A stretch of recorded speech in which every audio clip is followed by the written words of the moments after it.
میں ان کی شفاعت کے حوالے ہوں گے، حشر میں ان کی شفاعت کے حوالے ہوں گے، ہم گناہگاروں کو سرکار سنبھالے ہوں گے، ہم گناہگاروں کو خدا مان گئے، ہم گناہگاروں کو سرکار سنبھالے ہوں گے، ہم گناہگاروں کو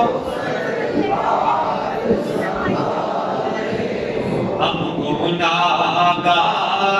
کو سرکار نظم کے تصور سے مقدر چمکا، قبر میں اب تو اجالے ہی اجالے ہوں گے، قبر میں اب تو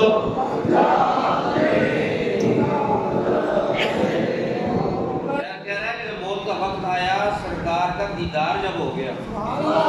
ان کی زیارت ہو گئی، مقدر چمک گئے، سرکار آئیں گے مل کے ذرا شعروں کو شعر سمجھ کے نا دل کی ترتیب نوٹ کر کے ان کو پڑھا بھی کریں سنا بھی کریں کہ قبر میں اب تو ہی ہو جاتے ہوں گے، قبر میں اب تو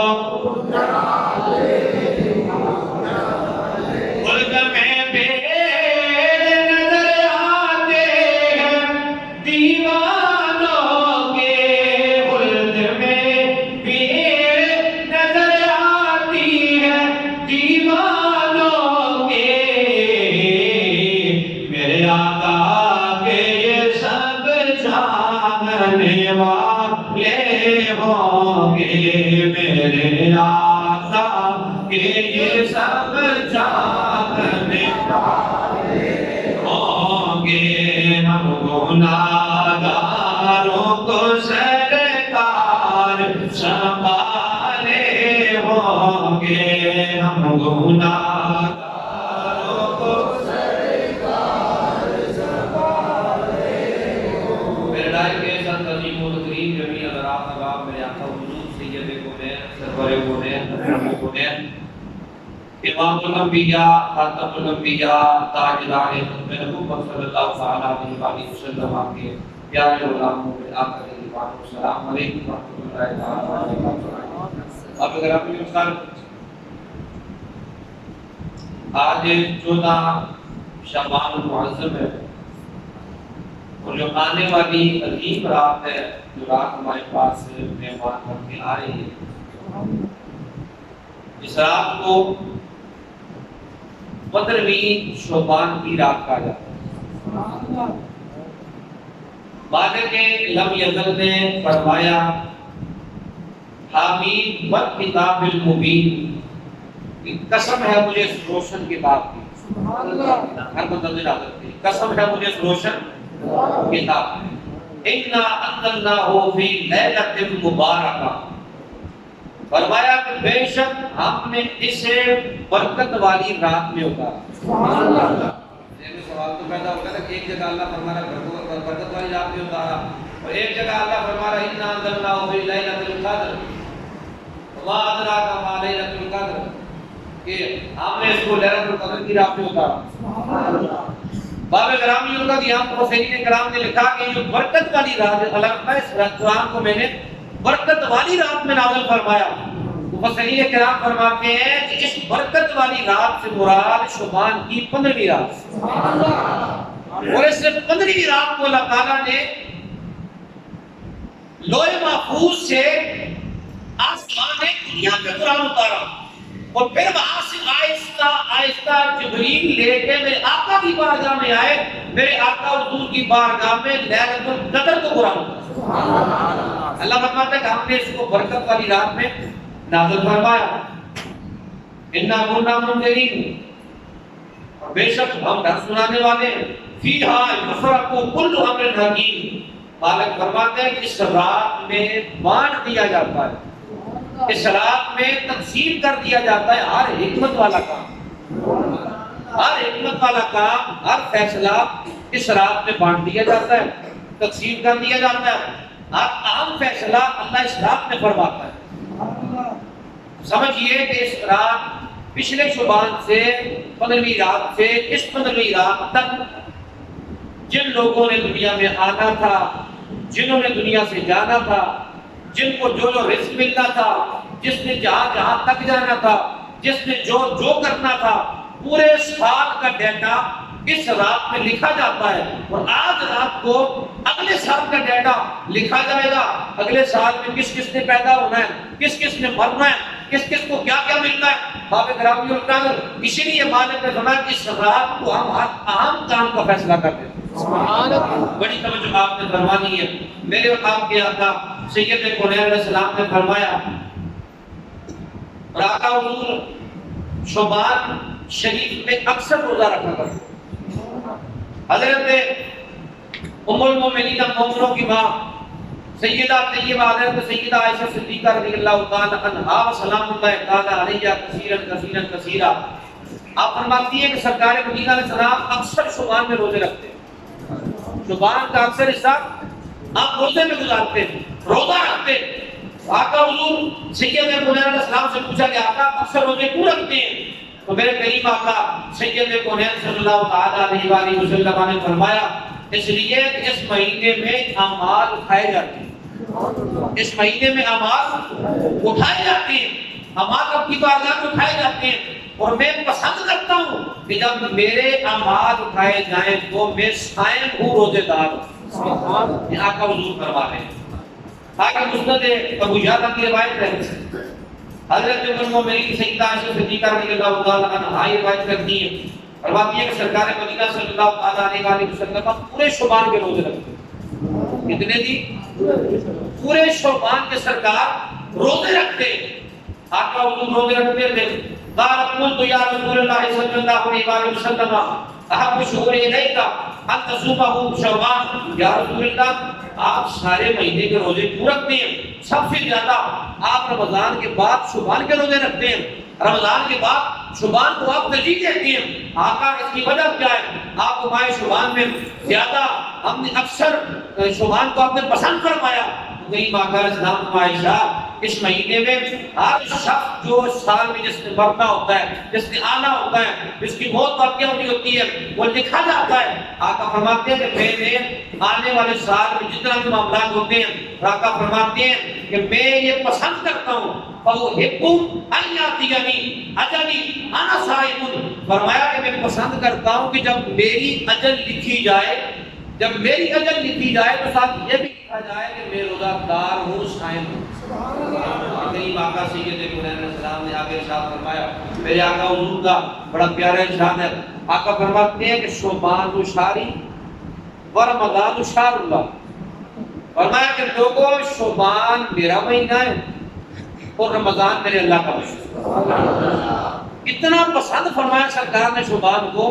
اتنا پسندیدہ مہینہ میرے آقا حضور کا کہ سرکار فرماتے ہیں شعبان میرا مہینہ، رمضان اللہ کا مہینہ۔ اور شعبان میں اکثر روزے کی ترغیب کے بزرگ بھی دلاتے ہیں، اور یا اللہ بھی اس کو حکم دیتے ہیں، علماء بھی کہتے ہیں کہ شعبان میں روزے رکھنے چاہیے۔ اس کی وجہ کیا ہے؟ اس کی وجہ یہ ہے کہ آگے رمضان شریف آ رہا ہوتا ہے، تاکہ روزے بندہ رکھے گا، بندے کی عادت بن جائے گی، وہ تیاری ہو جائے گی، بندے کا ذہن بھی تیار ہوگا، دل بھی تیار ہوگا۔ اور یہ روزے رکھنے کی وجہ یہ ہوتی ہے کہ رمضان شریف کے لیے مکمل تیاری ہو، تاکہ رمضان شریف آئے تو بندے کے لیے مشکل کھڑی نہ ہو۔ مومن کے لیے تو مشکل ہوتی ہی نہیں ہے، جس نے روزہ رکھنا ہوتا ہے اس کے لیے مشکل ہے ہوتی نہیں، گرمی ہو سردی ہو جو مرضی ہو، کھائے نہ کھائے، کچھ ملے نہ ملے، جس نے مالک کو راضی کرنا ہے وہ روزہ رکھتا ہے، وہ روزہ رکھتا ہے۔ تو باب گرامی القدر خاص سے توجہ فرمائیے، حضرت انس بن مالک رضی اللہ تعالی عنہ راوی،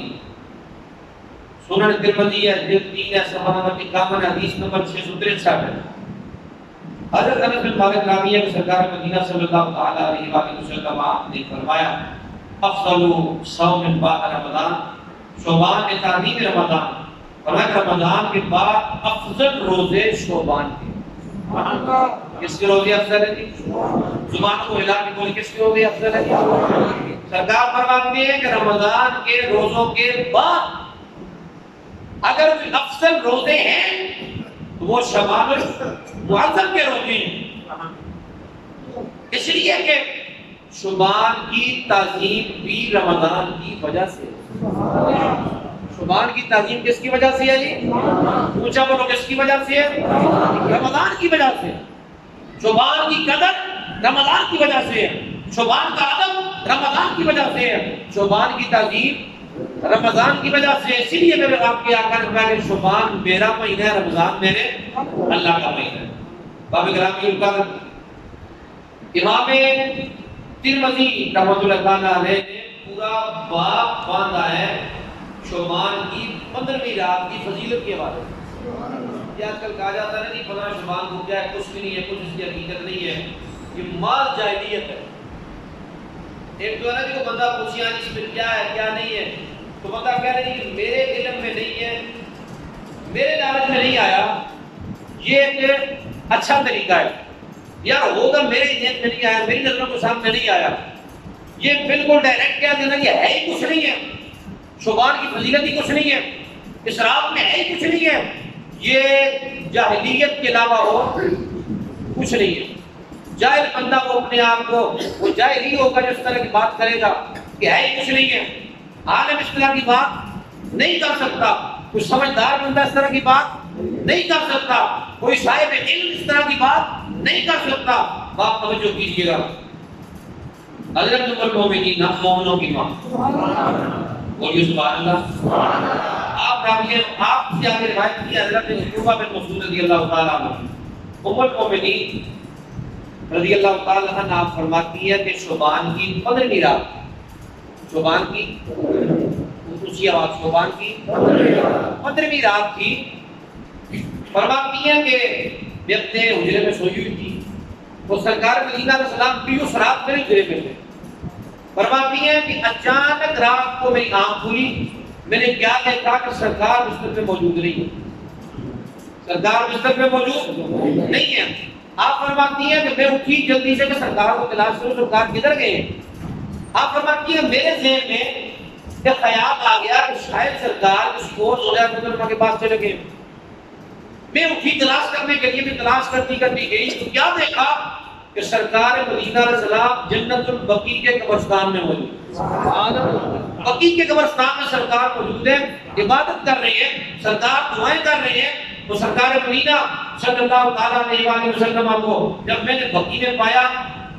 تو باب گرامی کو اس روایت سے پتہ چلا کہ 15ویں رات کو اٹھ کر خاص طور پہ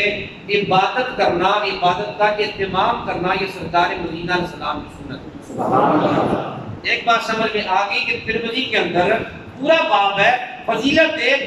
نصف شعبان کے حوالے سے۔ عمر المومنین فرماتی ہیں کہ سرکار کو بقیع میں پایا، سرکار عبادت کر رہے تھے، تو سرکار مدینہ علیہ السلام عبادت کے اندر تھے، اور جب میں سرکار کے پاس پہنچی تو سرکار نے فرمایا کہ اکنت تخافین ان یخیف اللہ الیک ورسولک، یا عائشہ تمہارا کیا خیال ہے، تمہارا کیا خیال ہے کہ اللہ اور اللہ کے رسول تمہاری حق تلفی کریں گے؟ تمہارا کیا خیال ہے کہ اللہ اور اللہ کا رسول تمہاری حق تلفی کریں گے، تمہارا حق نہیں دیا جائے گا؟ سرکار مدینہ علیہ السلام عائشہ جب شعبان کی 15ویں رات ہوتی ہے، جب شعبان کی یہ جو رات ہمارے پاس آ رہی ہے، رات آنے والی ہے، بڑی توجہ کی، شعبان کی 15ویں رات ہوتی ہے، آقا فرماتے ہیں کہ اللہ تعالیٰ اپنے شیان شان، اپنی شان کے مطابق، اپنی عظمت کے مطابق اللہ تعالیٰ آسمان دنیا پر جلوہ فرماتا ہے۔ ویسے تو سرکار نے فرمایا کہ ہر رات کو اللہ تعالیٰ رات کی آخری پہر، ایک حصہ رات کا ہوتا ہے آخری پہر کا، ہر رات کو اللہ اپنے شیان شان آسمان دنیا پہ جلوہ گر ہوتا ہے۔ اللہ کی رحمت آوازیں دے دے کے کہتی ہے، اے تو بخشش مانگنے والا اس کو بخش دیا جائے، اے تو رزق مانگنے والا اس کو رزق دے دیا جائے، ہے کوئی اولاد مانگنے والا اس کو اولاد دے دی جائے، ہے کوئی کچھ مانگنے والا اپنی بخشش کروانے والا، اپنے اوپر رحمت نازل کروانے والا۔ باب گرامی اور قدر، ہر رات کو پچھلے پہر اللہ تعالیٰ آسمان دنیا پر نزول فرماتا ہے، اور آقا حضور فرماتے ہیں وہ تو صرف ہر رات کو پچھلا پہر ہوتا ہے جب اللہ آسمان دنیا میں جلوہ فرماتا ہے۔ آقا فرماتے ہیں عائشہ 15ویں شعبان کی جو رات ہے خاص رات ہے، اس رات کو اللہ تعالیٰ آسمان دنیا پر جلوہ فرماتا ہے، اور کب سے کب تک؟ آقا فرماتے ہیں کہ سورج غروب ہونے سے لے کر فجر طلوع ہونے تک۔ میں جان بوجھ کے بڑے دھیمے جو عرض کر رہا ہوں تاکہ آپ کو اس رات کی فضیلت سمجھ میں آ جائے۔ جو رات ہمارے پاس آ رہی ہے، اس رات کا مقام کیا ہے، اس رات کی عظمت کیا ہے، اس رات کی شانیں کیا ہے، اور اللہ نے یہ موقع ہمیں دیے کیوں؟ یہ مواقع اللہ نے صرف ہمیں عطا فرمائے، صرف امت محمدیہ کو عطا فرمائے۔ باب گرامی اور قدر، جب بنی اسرائیل کی قوموں کا ذکر میرے آقا حضور فرما رہے تھے صحابہ کے سامنے، کسی کی عمر 100 سال، کسی کی عمر 200 سال، کسی کی عمر 500 سال، کتنی لمبی ان کی عبادتیں، روزے، جہاد، عبادات ان کی۔ صحابہ کرام نے تعجب سے عرض کیا یا رسول اللہ ہماری اتنی عمریں بھی نہیں ہیں، ہماری اتنی زیادہ عمریں بھی نہیں ہیں، یا رسول اللہ بنی اسرائیل تو بہت زیادہ عمر والے لوگ تھے، بڑی عبادت کرنے والے تھے، تو آقا پھر وہ ہم لوگوں سے آگے نکل جائیں گے، ہم ان کے برابر تو نہیں جا سکتے، ہم ان کے برابر نہیں پہنچ سکتے۔ تو میرے آقا حضور سید کونین علیہ السلام نے بات سنی نا، تو سرکار کے دل میں بات آئی، تو مالک الم ازل کا پیغام آ گیا، سونیا پھر کیا بات ہے، تیرے امتیوں کی عمریں اگر کم ہے تو کیا بات ہے، تیرے امتیوں کو ایسے ایسے موقع عطا کروں گا، ایسے ایسے موقع عطا کروں گا، ایسی ایسی راتیں عطا کروں گا، کبھی شب برات جیسی رات دوں گا، کبھی لیلۃ القدر جیسی رات دوں گا، کبھی لیلۃ المعراج جیسی رات دوں گا، کبھی شب معراج جیسی رات دوں گا۔ بابا یہ راتیں تو پھر ہوں گے کئی امت کے لیے، تیرے امتی اگر خالصتاً میری رضا کے لیے اس رات میں اگر 2 نفل بھی پڑھ لیں گے تو ان سے باری ہوگی۔ یہ اللہ تعالیٰ کا انعام ہماری وجہ سے نہیں، ہم سمجھے نہیں ہماری وجہ سے اللہ نے بڑا کرم کیا، ہم بڑے چنگے، بڑے سونے، بڑے ہم نیک لوگ ہیں، ہماری وجہ سے اللہ کا کرم نہیں ہے، یہ اللہ کا یہ کرم ہے، یہ موقع ہیں، یہ پیکج اللہ نے عطا کیے ہیں، یہ راتیں اللہ نے عطا کی ہیں، تو صرف اور صرف آمینہ کے لال تاجدار ختم نبوت کی وجہ سے اللہ۔ آقا حضور نے فرمایا کہ اللہ تعالیٰ اس رات کو غروب آفتاب سے لے کر مغرب سے لے کر طلوع فجر تک آقا فرماتے ہیں اللہ آسمان دنیا پر رہتا ہے، پوری رات اللہ آسمان دنیا پر جلوہ فرمائے ہوئے ہوتا ہے، اور اللہ کی رحمت پکار کے کہتی ہے اے تو بخشش مانگنے والا، یا وہ وقت ہی ہوگا جو اس رات کو بھی اللہ سے کچھ نہ مانگ سکے، اس رات کو دل کو راضی نہ کر سکے، اس رات کو 2-4 نفل پڑھ کے اللہ رسول کا ذکر کر کے قرآن کی تلاوت کر کے مالک کو نہ منا سکے، پھر یہ بدبختی تو ہے اور کچھ نہیں کہہ سکتے ہم سے۔ مالک کا وعدہ ہے اپنے محبوب کے ساتھ جو 2 رکعت بھی پڑھے گا اس کا بیڑا پار ہو جائے گا۔ آسمان دنیا پر پہلے آسمان پہ اللہ جلوہ فرماتا ہے، پوری رات اللہ کا جلوہ پہلے آسمان پہ، اپنے شیان شان اللہ پہلے آسمان پہ جلوہ فرما ہوتا ہے، اللہ کی رحمت پکار کے کہتی ہے اے کوئی بخشش مانگنے والا اسے بخش دیا جائے، اے کوئی اولاد مانگنے والا اس کو اولاد دے دی جائے، اے کوئی گناہوں کی معافی مانگنے والا اس کی گناہوں کو بخش دیا جائے، اے کوئی میری بارگاہ میں آنے والا، اے کوئی میرے آستانے میں آنے والا۔ باب گرامی اور قدر، آقا فرماتے ہیں جب بندہ گناہ کرتا رہتا ہے، گناہ کر کے بندہ گناہوں میں لت ہو جاتا ہے، پھر اس کے دل میں طرف پیدا ہوتی ہے، اس کے دل میں خواہش پیدا ہوتی ہے، اس کے دل میں جذبہ پیدا ہوتا ہے کہ یار بڑے گناہ کر لیے، اب اپنے مالک سے معافی مانگ لینی چاہیے، مالک کو راضی کر لینا چاہیے۔ تو آقا فرماتے ہیں جب بندہ اپنے رب کی دہلیز پہ آتا ہے، رب کے در پہ آتا ہے، اللہ بڑے گناہ کر لیے میں نے، یا اللہ مجھے معاف کر دے، سچے دل سے بندہ معافی مانگتا ہے تو مالک لم یزل سارے اگلے پچھلے گناہوں کو معاف کرتا ہے۔ کیا بات، خاص توجہ کی 15ویں رات کو اللہ آسمان دنیا پر آواز آنی چاہیے، جلوہ فرماتا ہے آسمان دنیا پر، اور اونچا آسمان دنیا پر جلوہ فرماتا ہے۔ اور میرے آقا حضور نے اگلا جملہ جو ارشاد فرمایا کہ عائشہ اس رات کو اتنی برکتوں والی رات ہے، اس رات کو قبیلہ بنو کلب قبیلہ کو اس کی بہت زیادہ بکریاں، پوری دنیا میں زیادہ بکریوں والا قبیلہ بنو کلب۔ فرمایا اس رات کو اللہ تعالیٰ قبیلہ بنو کلب کی بکریوں کے بالوں سے بھی زیادہ اللہ تعالیٰ میری امت کی کوشش کرواتے ہیں۔ خوش ہو جاؤ اس رات کو ملنے پر، جس کو رات نصیب ہو خوش ہو، اور پورا سال ہم سوتے ہیں، پورا سال ہم اپنے کام کاج کرتے ہیں۔ یہ 2-4 جو راتیں ہوتی ہیں ان میں زیادہ نہیں یا زیادہ نہیں 2-4-10 نفل ہم نہیں پڑھ سکتے، ایک سپارہ آدھا سپارہ قرآن کی تلاوت نہیں کر سکتے، اپنے اللہ کی بارگاہ میں نہیں آ سکتے، اپنے اللہ کو نہیں منا سکتے۔ آقا فرماتے ہیں کہ جب بندہ توبہ کرتا ہے، جب جوانی میں توبہ کرتا ہے، آقا فرماتے ہیں نوجوان جوانی میں اپنے حضور توبہ کرتا ہے، اللہ مجھے معاف کر دے، میں تیری بارگاہ میں آ گیا۔ آقا فرماتے ہیں کہ اللہ کا عرش خوشی سے جھومنے لگ جاتا ہے، اللہ کا عرش خوشی سے جھومنے لگ جاتا ہے جب جوانی میں توبہ کرتا ہے۔ باب گرامی القدر اللہ تعالیٰ کی رحمت بہانے تلاش کرتی ہے معاف کرنے، اللہ کی رحمت ہے بہانے تلاش کرتی ہے کہ بندے کو کیسے بخشا جائے۔ وہ میرا بندہ آئے تو صحیح نا، وہ میرا بندہ ایک بار آئے تو صحیح، جھکے تو صحیح، ساتھ جھکائے تو صحیح، میری تحقیق میں آئے تو صحیح۔ اللہ کی رحمت بہانے تلاش کرتی ہے، کیسے بہانے کر کے اپنے بندے کو بخشے۔ گناہ پر ڈٹ جا، اللہ تعالیٰ کی ناراضگی۔ ایک بندے سے گناہ ہو گیا، کر لیا گناہ، اس پہ اگر بندہ ڈٹ گیا گناہ پہ کیا، ٹھیک ہے جی میں نے کر دیا، ڈٹ گیا گناہ پہ، ڈٹ جانا اللہ کی ناراضگی، اللہ کی ناراضگی بول لینے والی بات ہے۔ اور گناہوں پہ شرمندہ ہو جانا، گناہوں پہ عاجزی اختیار کر لینا، رب کے حضور جھک جانا کہ اللہ گناہ کر دی ہے، گناہ گار ہو گیا، اللہ معاف کر دے۔ آقا فرماتے ہیں کہ ڈٹنے والے کو اللہ معاف نہیں کرتا، عاجزی کرنے والے کو اللہ معاف کرتا ہے۔ اس کو اللہ معاف کرتا ہے جی، عاجزی کرنے والے کو اللہ معاف کر دیتا ہے۔ ایک شرابی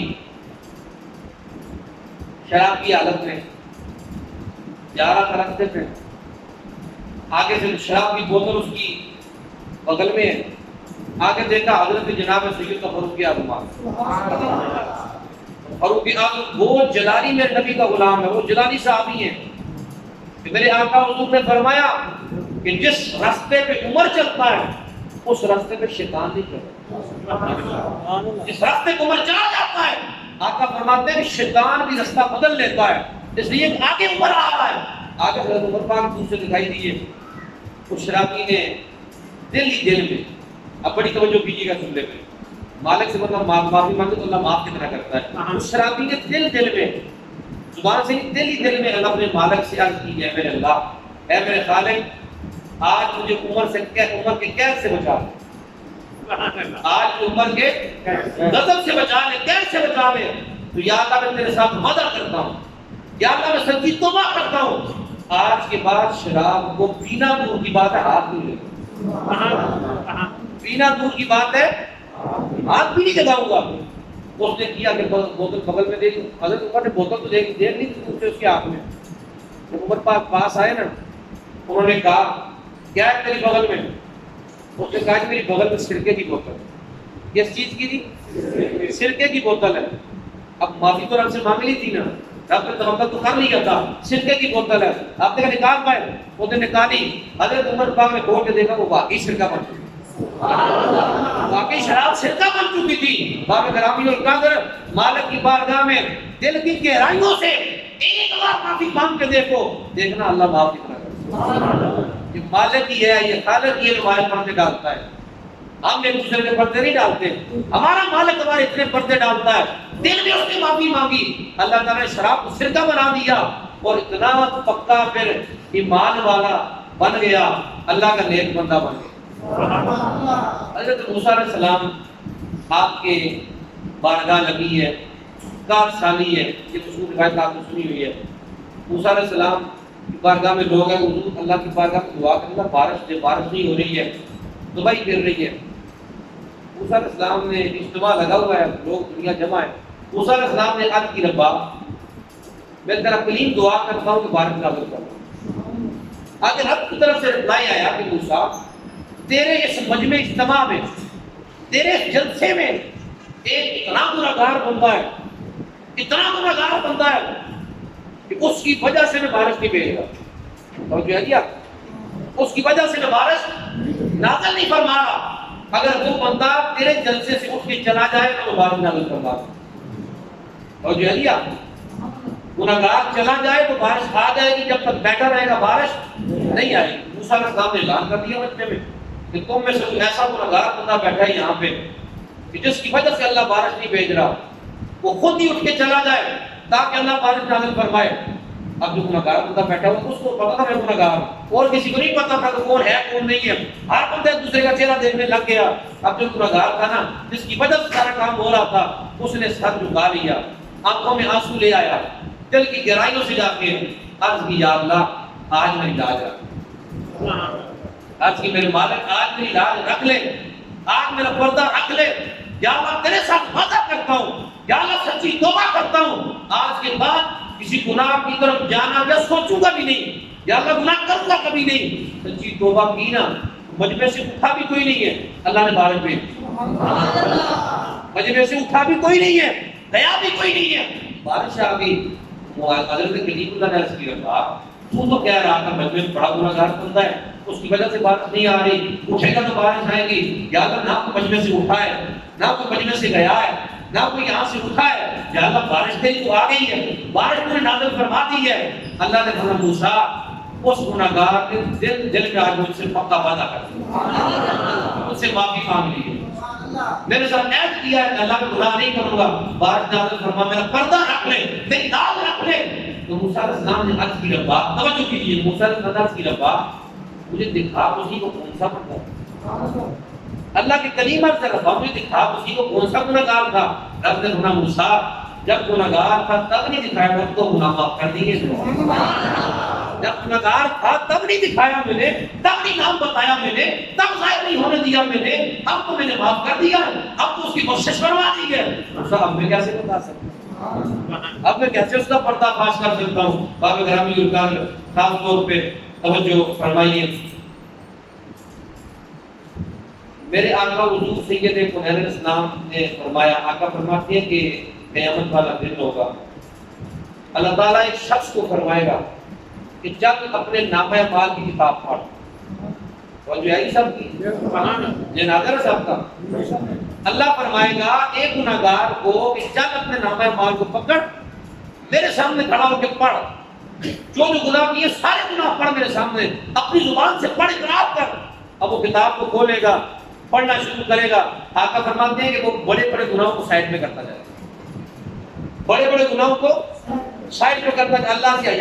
حیا کی وجہ سے، اللہ سے شرم کی وجہ سے، اللہ سے حیا اس کو آ رہی تھی کہ بڑے بڑے گناہ کیسے میں اپنے سامنے رکھوں، کیسے رب کے سامنے بڑے گناہوں کا اقرار کروں، بڑے بڑے چھوڑتا گیا، چھوٹے چھوٹے پڑھتا گیا، پڑھتا گیا۔ آقا فرماتے ہیں جب اس کی کتاب ہوئی نا ختم، کتاب ہوئی ختم، اللہ نے فرمایا پڑھ لیے میرا جی، اللہ پڑھ لیے، فرمایا جا میرے تیرے گناہوں کو نیکیوں میں بدل دیا،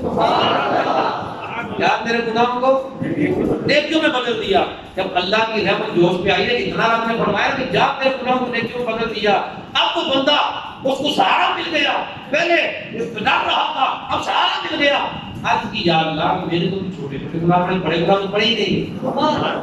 یا اللہ میرے تو بھی چھوٹے چھوٹے گناہ پڑے تھے، بڑے گناہ تو میرے رہتے ہیں ابھی، یا اللہ بڑے گناہ تو میرے پڑے ہی نہیں ہیں، مالک میں کیوں نہیں پڑے، یا اللہ مجھے تجھ سے حیا آ رہی تھی، تجھ سے شرم آ رہی تھی، کس طرح بڑے بڑے گناہ پڑھو؟ تو مالک نے فرمایا جا میرے بندے، مجھ سے حیا کرتا ہے، مجھ سے شرم آئی ہے تجھے، حیا آئی ہے، جا تیرے چھوٹے گناہ بھی معاف کر دیے، بڑے گناہ بھی معاف کر دیے۔ آقا صحابہ فرماتے ہیں جب آقا حضور یہ سنا رہے تھے نا ہمیں اس بندے کا واقعہ کہ اس بندے نے کہا یا آقا میں نے بڑے تو پڑھے نہیں ہیں، ابھی تو میں نے چھوٹے چھوٹے پڑھے ہیں۔ صحابہ فرماتے ہیں کہ آقا اتنے مسکرائے، آقا اتنے مسکرائے، آقا اتنے مسکرائے، آقا حضور کی داڑھیں ہم نے دیکھ لی، اتنے سرکار مسکرائے اس بندے کی اس بات پہ۔ باب گرامی القدر مالک کی بارگاہ میں آ کے دیکھو، مالک کی بارگاہ میں آ کے دیکھو۔ اس لیے میاں محمد صاحب عارف کڑی رحمۃ اللہ تعالی علیہ آپ نے فرمایا نا پچھلی راتی رحمت ربی کرے بلند آواز، پچھلی راتی رحمت رب دی کرے بلند آوازاں رحمت منگن والے لوگوں کھلا ہے دروازہ. آج کی رات اللہ آسمانی دنیا کو ظلم فرمائے گا اپنے شایان شان اپنی شان کے مطابق. مانگنے والے مانگیں گے بخشش مانگنے والے بخشش مانگیں گے, رزق مانگنے والے رزق مانگیں گے, اولاد مانگنے والے اولاد مانگیں گے, کاروبار مانگنے والے کاروبار مانگیں گے. جو کچھ کسی کے دل میں ہوگا اللہ سے مانگے گا. اللہ تعالیٰ ہر بندے کی جوڑی کو کرے گا کیونکہ پچھلی رات رحمت رب دی کرے بلند آوازاں رحمت منگن والے لوگوں کھلا ہے دروازہ. میاں محمد صاحب نے فرمایا نا کہ اللہ عدل کرنے پہ آ گیا تو کوئی بھی نہیں بچے گا. یہ بڑے بڑے جوکوں کپوں پگڑیوں والے بڑے بڑے وہاں کوئی بھی نہیں بچے گا. اگر اللہ عدل پہ آ گیا, اللہ اگر عدل پہ آ گیا, میاں محمد صاحب فرماتے ہیں کہ اللہ سے عدل کی امید نہیں بلکہ اللہ کے فضل کی امید رکھا. یہ نہ تو یا اللہ عدل کرنا, عرض کرو ہر وقت دعا میں یا اللہ ہم گناہگار ہیں, ہم خطا کار ہیں, یا اللہ عدل سے نہیں اپنے فضل سے ہماری کوشش کروا. میاں محمد صاحب نے فرمایا عدل کرے تھے ہر طرح کم ہو اونچیاں شانہ بات. عدل کرے تے در در دم مڑے عدل جیاں شانہ والے فضل کرے دے بخش جامڑے او میرے ورگے مغالے. فضل کرنے پہ آ گیا تو بیڑا کر جائے گا. اللہ فضل پہ آ گیا تو بیڑا کر جائے گا. عدل پہ آ گیا تو سارے پھنس جائیں گے. اللہ سے فضل کی امید رکھا کرو. اور آج رات ہر مسجد میں ہر جگہ پہ یقیناً عبادات بھی ہوگی, محافل بھی ہوگی. ہر بندہ جہاں جہاں کے آپ رہنے والے ہیں, جو ادھر پاس کے رہنے والے اپنی مسجد میں آئے, جو جہاں کے رہنے والے ہیں اپنی مساجد میں جا کے محافل بھی اٹینڈ کریں, اللہ رسول کا ذکر بھی کریں, عبادت بھی کریں, قرآن کریم بھی پڑھیں, صبح روزہ بھی رکھیں. تو اب آپ اگر آپ کی رکا کر اس رات کا جاگنا ہو سکتا ہے ہماری بخشش کا سبب بنے. اللہ تعالیٰ ہمیں توفیق عطا فرمائے. اللہ نے اس رات کی قدر کرنے کی توفیق عطا فرمائے. وآخر دعوانا الحمدللہ.